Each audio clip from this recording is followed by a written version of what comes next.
ازيكم عاملين ايه؟ يا رب تكونوا بخير. يلا بينا نشوف ايه الجزء اللي محتاج شفاء لقلبك دلوقتي، او ان انتي تصلحي الحاجات اللي باظت ليكي داخليا ازاي.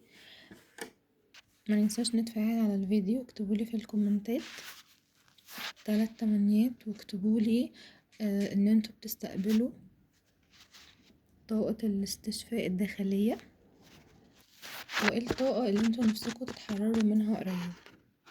انا شايفة ان احنا اول حاجة محتاجين نستشفى من الطاقات اللي هي عاملة لنا كبت في المشاعر، كبت في الرغبات، اللي هو لا انا ما ينفعش اعمل كذا عشان كذا، اصلا انا خايفة من المجتمع، اصلا انا خايفة من رد فعل الناس او من رياكشن الناس.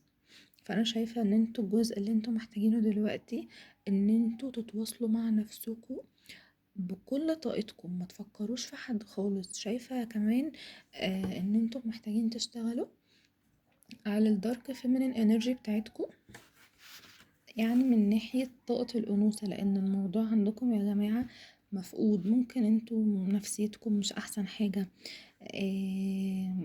عندكم عقدة نفسية من حد قالكم انتوا وحش على جسمكم، وحش على شكلكم.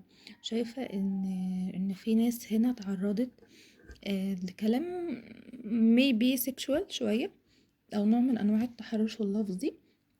بس تمام، شايفة ان انتوا محتاجين تهتموا بجمالكم من بره ومن جوه. بصوا للحياة بطاقة إيجابية شوية، عيشوا مشاعركم بحرية.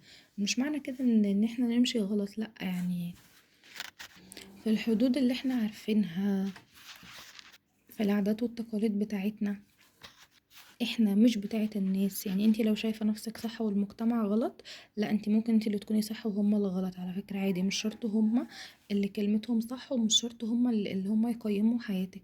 شايفة ان انتوا محتاجين تتواصلوا مع نفسكم جدا جدا جدا في اقرب وقت، ومحتاجين بس تعيشوا حياتكم بحرية بدون خوف. اكتبولي في الكومنتات محتاجين ايه بالظبط، او ايه الحاجة اللي هتخليكم كويسين.